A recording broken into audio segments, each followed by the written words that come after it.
One thing about self-cleaning ovens is they work by, you turn the heat up really, really high.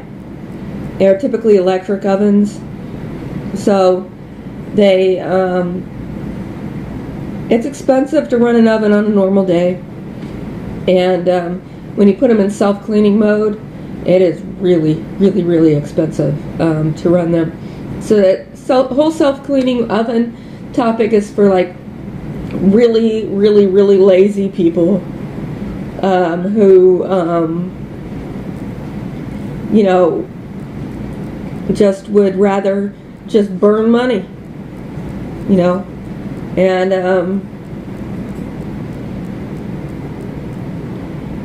then it, you know, we'll take this out of the metaphor for a bit. Just all the potential value of people. People say, oh, these people didn't have no value. Oh, they did. They did have value. They could have worked all kinds of things.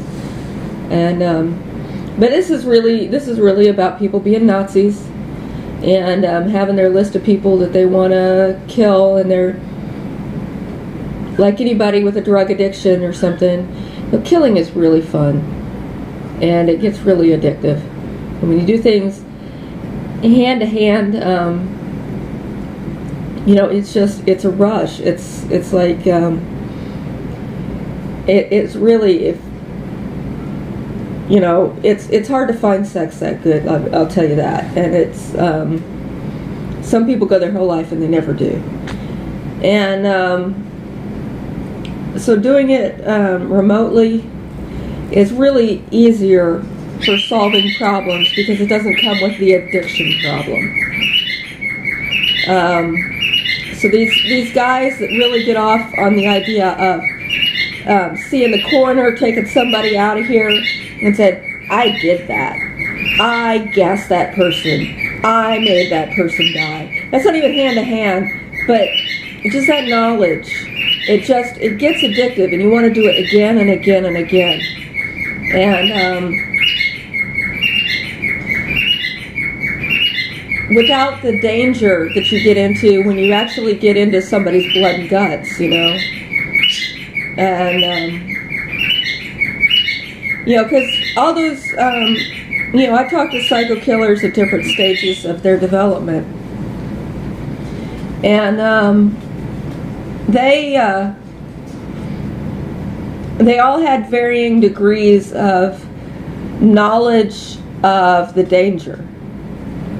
And it had varying degrees, you know, the ones that communicate a little bit had varying degrees of concern about that. You know, the Green River Killer, I mean, he was out there killing people, killing prostitutes, so that he could cope with working as an orderly in a hospital.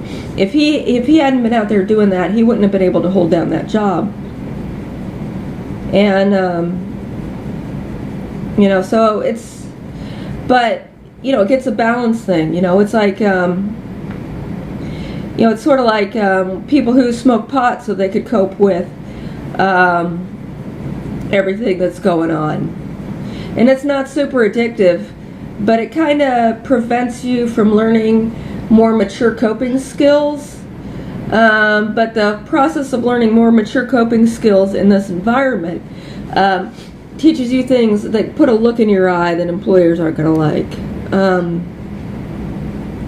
So, but then one day you start to realize that, you know, all these behaviors I'm engaging in are putting me in danger of some serious jail time. You know, all this, you know, they figured out that I have this minor issue with drugs, and they could play all the angles and turn it into this big, huge thing. Suddenly I'm like trying to kill presidents, and I'm running a cartel, and I'm ordering people's death, and all this sort of stuff. And you go, well, you know what? The world's going to have to cope with an older me. And I'm just going to quit trying to pretend to be younger than I am.